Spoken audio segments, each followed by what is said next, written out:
69. The Inquiry.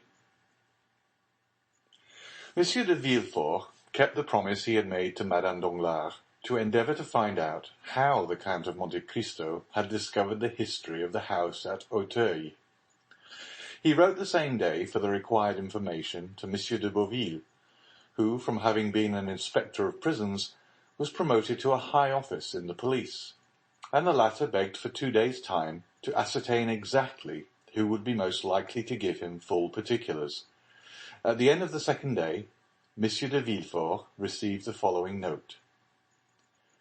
The person called the Count of Monte Cristo is an intimate acquaintance of Lord Wilmore, a rich foreigner, who is sometimes seen in Paris and who is there at this moment. He is also known to the Abbé Busoni, a Sicilian priest of high repute in East, where he has done much good. Monsieur de Villefort replied by ordering the strictest inquiries to be made respecting these two persons. His orders were executed, and the following evening he received these details. The abbé, who was in Paris only for a month, inhabited a small 2-storied house behind Saint-Sulpice. There were 2 rooms on each floor, and he was the only tenant. The 2 lower rooms consisted of a dining room with a table, chairs, and a sideboard of walnut, and a wainscoted parlour without ornaments, carpet, or timepiece. It was evident that the abbé limited himself to objects of strict necessity. He preferred to use the sitting-room upstairs, which was more library than parlour, and was furnished with theological books and parchments, in which he delighted to bury himself for months at a time, according to his valet de chambre. His valet looked at the visitors through a sort of wicket, and if their faces were unknown to him or displeased him, he replied that the abbé was not in Paris, an answer which satisfied most persons, because the abbé was known to be a great traveller. Besides, whether at home or not, whether in Paris or Cairo, the abbé always left something to give away, which the valet distributed through his wicket in his master's name. The other room near the library was a bedroom, a bed without curtains, 4 armchairs and a couch covered with yellow Utrecht velvet, composed with a prie-dieu all its furniture. Lord Wilmore resided in Rue Fontaine-Saint-Georges. He was one of those English tourists who consume a large fortune in travelling. He hired the apartment in which he lived, furnished, passed only a few hours in the day there, and rarely slept there. One of his peculiarities was never to speak a word of French, which he, however, wrote with great facility. The day after this important information had been given to the king's attorney, a man alighted from a carriage at the corner of the Rue Férou, and, rapping at an olive-green door, asked if the Abbé Busoni were within. "No, he went out early this morning," replied the valet. "I might not always be content with that answer," replied the visitor, "for I come from one to whom everyone must be at home. But have the kindness to give the Abbé Busoni—" "I told you he was not at home," repeated the valet. "Then on his return, give him that card and this sealed paper. Will he be at home at 8 o'clock this evening?" "Doubtless, unless he is at work, which is the same as if he were out." "I will come again at that time," replied the visitor, who then retired. At the appointed hour, the same man returned in the same carriage, which, instead of stopping this time at the end of the Rue Férou, drove up to the green door. He knocked, and it opened immediately to admit him. From the signs of respect the valet paid him, he saw that his note had produced a good effect. "Is the abbé at home?" asked he. "Yes, he is at work in his library, but he expects you, sir," replied the valet. The stranger ascended a rough staircase, and before a table illumined by a lamp whose light was concentrated by a large shade, while the rest of the apartment was in partial darkness, he perceived the abbé in a monk's dress, with a cowl on his head, such as is used by learned men of the Middle Ages. "Have I the honour of addressing the Abbé Busoni?" asked the visitor. "Yes, sir," replied the abbé, "and you are the person whom Monsieur de Beauville, formerly an inspector of prisons, sends to me from the prefect of police?" "Exactly, sir." "One of the agents appointed to secure the safety of Paris?" "Yes, sir," replied the stranger with a slight hesitation, and blushing. The abbé replaced the large spectacles which covered not only his eyes but his temples, and sitting down motioned to his visitor to do the same. "I am at your service, sir," said the abbé with a marked Italian accent. "The mission with which I am charged, sir," replied the visitor, speaking with hesitation, "is a confidential one on the part of him who fulfills it, and him by whom he is employed." The abbé bowed.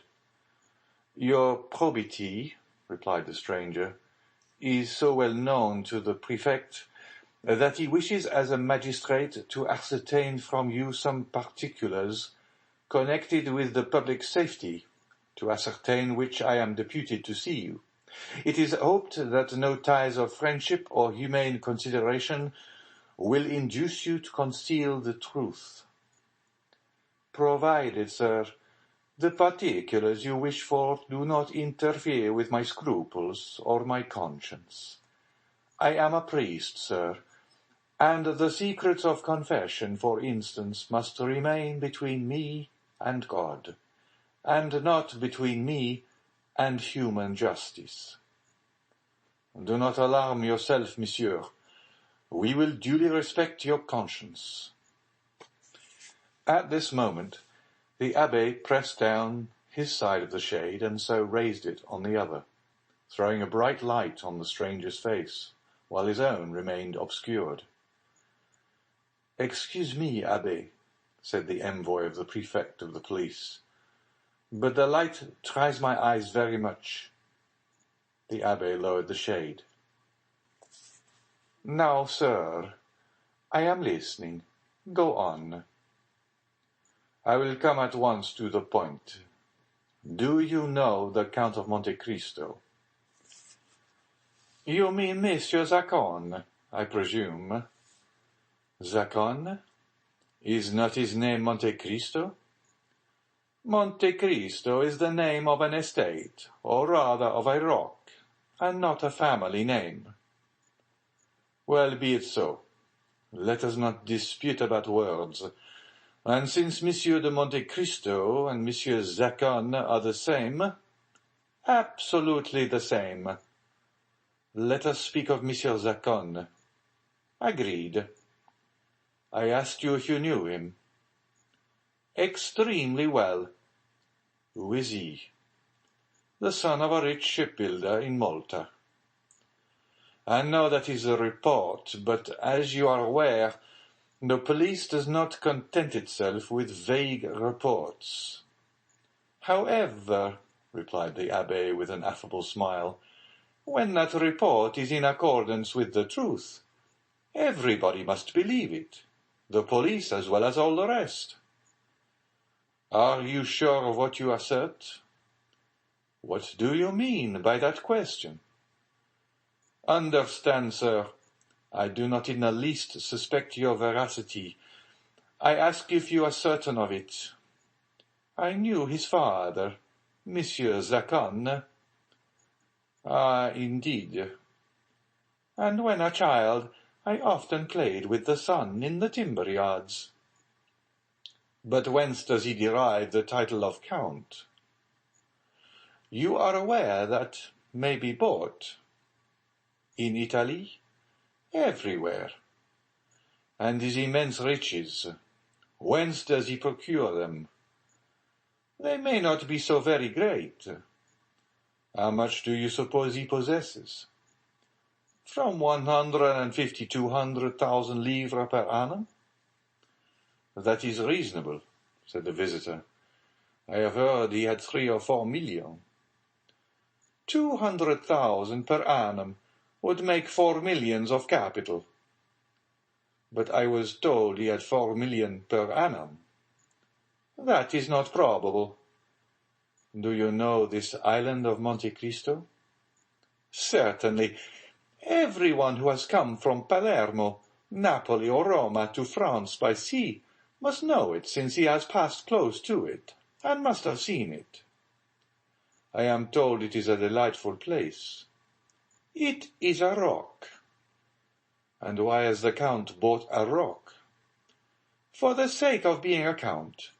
In Italy, one must have territorial possessions to be a Count. You have doubtless heard the adventures of Monsieur Zacan's youth. The father's? No, the son's. I know nothing certain. At that period of his life I lost sight of my young comrade. Was he in the wars? I think he entered the service. In what branch? In the navy. Are you not his confessor? No, sir, I believe he is a Lutheran. A Lutheran. I say I believe such is the case. I do not affirm it. Besides, liberty of conscience is established in France. Doubtless, and we are not now inquiring into his creed, but his actions, in the name of the prefect of police. I ask you what you know of him. He passes for a very charitable man. Our Holy Father, the Pope, has made him a knight of Jesus Christ for the services he rendered to the Christians in the East. He has 5 or 6 rings as testimonials from Eastern monarchs of his services. Does he wear them? No, but he is proud of them. He is better pleased with rewards given to the benefactors of man than to his destroyers. He is a Quaker, then? Exactly, he is a Quaker, with the exception of the peculiar dress. Has he any friends? Yes, everyone who knows him is his friend. But has he any enemies? One only. What is his name? Lord Wilmore. Where is he? He is in Paris just now. Can he give me any particulars? Important ones. He was in India with Zacan. Do you know his abode? It's somewhere in the Chaussée d'Antin, but I know neither the street nor the number. Are you at variance with the Englishman? I love Zacan, and he hates him. We are consequently not friends. Do you think the Count of Monte Cristo had ever been in France before he made his visit to Paris? To that question I can answer positively no. He had not, because he applied to me 6 months ago for the particulars he required, and as I did not know when I might again come to Paris, I recommended Monsieur Cavalcanti to him. Andrea? No, Bartolomeo, his father. Now, sir, I have but one question more to ask, and I charge you in the name of honor, of humanity, and of religion, to answer me candidly. What is it, sir? Do you know with what design Monsieur de Monte Cristo purchased a house at Auteuil? Certainly, for he told me. What is it, sir? To make a lunatic asylum of it, similar to that founded by the Count of Pisani at Palermo. Do you know about that institution? I have heard of it. It is a magnificent charity. Having said this, the abbé bowed to imply he wished to pursue his studies. The visitor either understood the abbé's meaning or had no more questions to ask. He arose, and the abbé accompanied him to the door. You are a great almsgiver, said the visitor, and although you are said to be rich, I will venture to offer you something for your poor people. Will you accept my offering? I thank you, sir. I am only jealous in one thing. and that is that the relief I give should be entirely from my own resources. However, my resolution, sir, is unchangeable, but you have only to search for yourself, and you will find, alas, but too many objects upon whom to exercise your benevolence." The abbé once more bowed as he opened the door. The stranger bowed and took his leave, and the carriage conveyed him straight to the house of Monsieur de Villefort. An hour afterwards the carriage was again ordered, and this time it went to the Rue Fontaine Saint-Georges, and stopped at number 5, where Lord Wilmore lived. The stranger had written to Lord Wilmore, requesting an interview, which the latter had fixed for 10 o'clock. As the envoy of the prefect of police arrived 10 minutes before 10, he was told that Lord Wilmore, who was precision and punctuality personified, was not yet come in, but that he should be sure to return as the clock struck. The visitor was introduced into the drawing-room, which was like all other furnished drawing-rooms. A mantelpiece with 2 modern Sèvres vases, a timepiece representing Cupid with his bent bow, a mirror with an engraving on each side, one representing Homer carrying his guide, the other Belisarius begging, a greyish paper, red and black tapestry. Such was the appearance of Lord Wilmore's drawing-room. It was illuminated by lamps with ground-glass shades which gave only a feeble light, as if out of consideration for the envoy's weak sight. After 10 minutes' expectation, the clock struck 10. At the 5th stroke, the door opened, and Lord Wilmore appeared. He was rather above the middle height, with thin reddish whiskers, light complexion, and light hair, turning rather grey.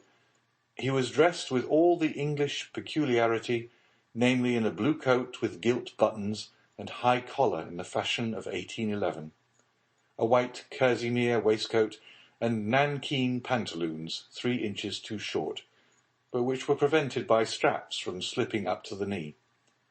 His first remark on entering was, "You know, sir, I do not speak French." "I know you do not like to converse in our language," replied the envoy. "But you may use it," replied Lord Wilmore. "I understand it." "And I," replied the visitor, changing his idiom, "know enough of English to keep up the conversation. Do not put yourself to the slightest inconvenience." "Oh," said Lord Wilmore, with that tone which is only known to natives of Great Britain. The envoy presented his letter of introduction, which the latter read with English coolness, and having finished, "I understand," said he, "perfectly."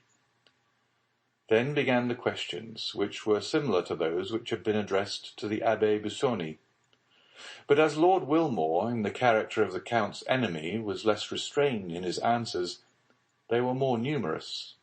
He described the youth of Monte Cristo, who, he said, at 10 years of age, entered the service of one of the petty sovereigns of India, who made war on the English. It was there Wilmore had first met him and fought against him, and in that war Zacon had been taken prisoner, sent to England, and consigned to the hulks, whence he had escaped by swimming. Then began his travels, his duels, his caprice. Then the insurrection in Greece broke out, and he had served in the Grecian ranks. While in that service he had discovered a silver mine in the mountains of Thessaly, but he had been careful to conceal it from everyone. After the battle of Navarino, when the Greek government was consolidated, he asked of King Otho a mining grant for that district, which was given him. Hence that immense fortune which, in Lord Wilmore's opinion, possibly amounted to 1 or 2 millions per annum, a precarious fortune, which might be momentarily lost by the failure of the mine. "But," asked the visitor, "do you know why he came to France?" "He is speculating in railways," said Lord Wilmore, "and as he is an expert chemist and physicist, he has invented a new system of telegraphy, which he is seeking to bring to perfection. How much does he spend yearly? Asked the prefect. Not more than 500,000 or 600,000 francs, said Lord Wilmore. He is a miser. Hatred evidently inspired the Englishman, who, knowing no other reproach to bring on the Count, accused him of avarice. Do you know his house at Auteuil? Certainly. What do you know respecting it? Do you wish to know why he bought it? Yes. The Count is a speculator, who will certainly ruin himself in experiments. He supposes there is in the neighbourhood of the house he has bought a mineral spring equal to those at Bagnères-Luchon-Carteret. He is going to turn his house into a bath-house, as the Germans term it. He's already dug up all the garden 2 or 3 times to find the famous spring, and being unsuccessful, he will soon purchase all the contiguous houses. Now, as I dislike him, and hope his railway, his electric telegraph, or his search for baths will ruin him, I am watching for his discomfiture, which must soon take place. What was the cause of your quarrel? When he was in England, he seduced the wife of one of my friends. Why do you not seek revenge? I have already fought 3 duels with him, said the Englishman. The first with the pistol, the second with the sword, and the third with the sabre. And what was the result of those duels? The first time he broke my arm, the second he wounded me in the breast, and the third time made this large wound. The Englishman turned down his shirt collar and showed a scar whose redness proved it to be a recent one. So that, you see, there is a deadly feud between us. But, said the envoy, you do not go about it in the right way to kill him, if I understand you correctly. Oh, said the Englishman, I practice shooting every day, and every other day Grisier comes to my house. This was all the visitor wished to ascertain, or rather all the Englishman appeared to know. The agent arose, and having bowed to Lord Wilmore, who returned his salutation with the stiff politeness of the English, he retired. Lord Wilmore, having heard the door close after him, returned to his bedroom, where with one hand he pulled off his light hair, his red whiskers, his false jaw, and his wound, to resume the black hair, dark complexion, and pearly teeth of the Count of Monte Cristo. It was Monsieur de Villefort, and not the prefect, who returned to the house of Monsieur de Villefort. The procureur felt more at ease, although he had learned nothing really satisfactory, and for the first time since the dinner party at Auteuil, he slept soundly. End of chapter 69.